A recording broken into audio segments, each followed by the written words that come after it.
Meaning of horse race. Horse race. Horse race. Horse race. Horse race.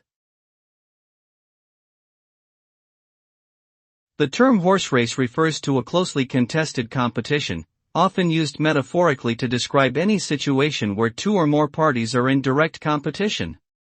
Horse races are typically associated with gambling and betting, and the outcome is determined by the performance of the horses and jockeys rather than any other factors.